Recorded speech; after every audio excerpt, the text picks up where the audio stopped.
I bet you didn't know that the world's central bankers just said that unchecked immigration is the only solution to the economic crisis we've all been living through. You might have thought that the great replacement theory, the idea about replacing skilled workers in the advanced sectors with millions of low-paid immigrants, was some racist conspiracy idea only alive on the internet. At least that's how the media played it. Now it turns out this is true, and the desperate central bankers who Donald Trump is now making obsolete are confessing it openly. I'm Barbara Boyd, and I've been following how central bankers degrade human labor and create fascist movements from the 1930s forward. Today, I'm going to give you direct quotes from Jackson Hole and the big globalist Fed meeting there. Next, I'm going to show you how all this just reeks of fascism. Finally, I'll talk to you about how Donald Trump's approach is the absolute opposite of the central banker's road to complete doom. If you like the in-depth, behind-the-scenes scoops we provide you in these videos, please go and share them and subscribe on our YouTube channel. It increases our reach. In her Jackson Hole speech, the ECB's Christine Lagarde briefly discusses the cause of the present labor shortage in Europe, and she calls that the reason why Europe's economies are collapsing. Here it is. She says, in quotes, "The first demographic trend is likely to continue, and this is not just a European story. New research suggests that 2023 was likely to have been the first year in human history when the global fertility rate fell below the replacement rate." That problem and the unchecked immigration solution they are using to solve it was cited by each central banker who stood up and talked at Jackson Hole. Japan's Kazusa Ueda, the BOJ governor, said his rapidly aging society has made labor shortages one of the country's, quote, most pressing economic issues, and immigration was its solution. Here's what he says. Two areas could still expand labor supply: increasing the share of full-time work among women and extending working hours, and foreign labor. Although foreign workers account for only around 3% of the Japanese labor force, their contribution to labor force growth from 2023 to 2024 exceeded 50%.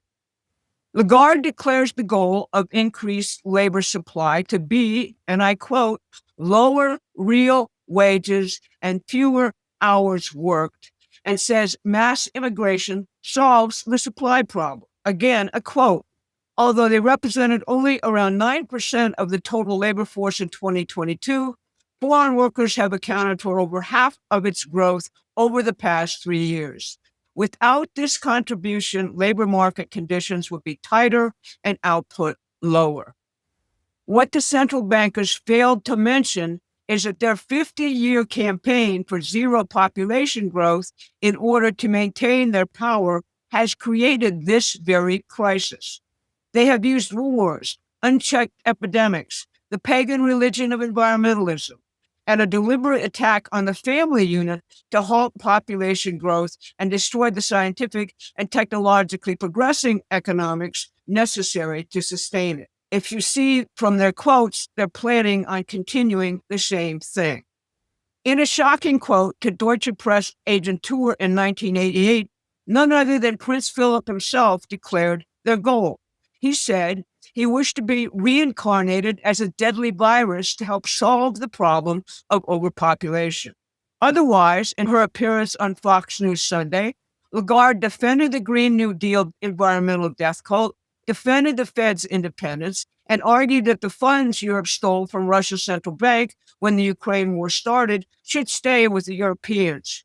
Here she is on using climate compliance as the basis for all bank loans. You know, on climate change, I disagree with you.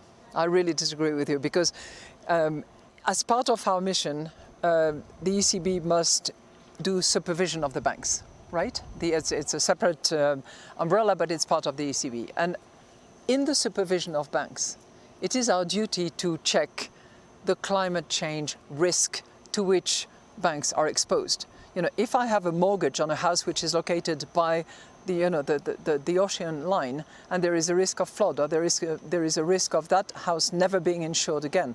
It has to be taken into account in the balance sheet of the banks. So that is risk management at its basics, and we are doing that at the ECB.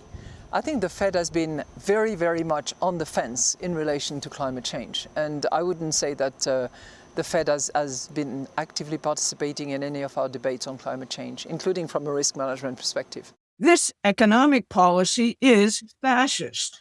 Canadian's Mark Carney didn't attend Jackson Hole this year since he is no longer the world's premier central banker. Instead, the Canadian Prime Minister popped up in Ukraine to sabotage Donald Trump's peace initiative. This was not a coincidence. The Europeans are proposing to salvage their dying economies through a war mobilization of defense production and spending. That, of course, requires a war. That's why Mark Carney was in Ukraine telling Zelensky that Canada is prepared to put boots on the ground and support Ukraine continuing its war against Russia, which is killing millions. Haven't we seen this play before? Cheap or slave labor and a singular devotion to wartime spending was the economic policy the British developed for Hitler. Now they cloak it as defending, quote, democracy and call Trump an authoritarian dictator for opposing them. Every day now in Europe, citizens are arrested in droves because of their thoughts and speech as a huge censorship and surveillance regime begins full operation. Opposition political leaders are prosecuted and banned from elections. Elections are rigged. In October, Christine Lagarde says the European Central Bank will begin instituting a central bank digital currency, creating the basis to control every individual's finances while potentially replacing the dollar as a reserve currency. In 2015, at Jackson Hole, Mark Carney proposed that all central banks adopt digital currencies to replace the dollar. At the same meeting, other central bankers, including former Fed officials from BlackRock, demanded that a committee of experts picked by central bankers run all national economic policy worldwide, superseding any elected official, in our case, the Congress or the president. Executives from BlackRock were the center of Joe Biden's economic team. Following that meeting in 2015, the climate hoax was used to police any lending outside the parameters of the British Empire's Green New Deal. Now, President Trump's economic agenda has put the well-being of families and the creativity of the labor force at the center of his economic agenda. That's how you'll solve the demographic crisis. He couples that with reshoring the industrial and manufacturing capacities that Wall Street and London outsource to cheap labor locations worldwide. That's the heart of his tariff and tax incentives, which have already reduced the deficit by $4 trillion. He is also building the economy of the 21st century, based on modern advanced power sources like nuclear energy and frontier science projects like colonizing the moon and Mars. These projects have always had huge economic spin-offs and new discoveries about how God's universe works. Not only that, they make a childlike optimism an epidemic within the population. So here's the bottom line. Jackson Hole was not just another economic conference. It was a battle plan. Central bankers have made their choice, preserved their power through cheap labor, endless wars, and digital control over your money. But they've made a fatal miscalculation.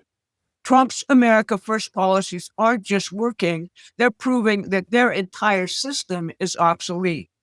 While Europe slides towards surveillance states and economic collapse, America is experiencing explosive growth, rising wages, and renewed optimism. The contrast couldn't be starker. Their path leads to fascism and decline. Trump's path leads to prosperity, freedom, and lots of children. The central bankers declared war at Jackson Hole, but they're fighting yesterday's battle with yesterday's weapons against tomorrow's economy, and that's a war they can't win.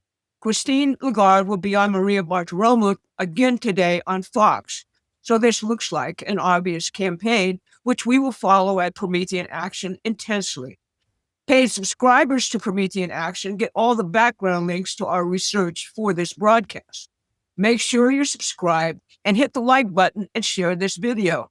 No other source is going to give you this story, but together we can make sure every American hears it. I'm Barbara Boyd. Thanks for watching. I'll see you next time. Thanks for watching. Please take a moment and subscribe to our free newsletter at prometheanaction.com.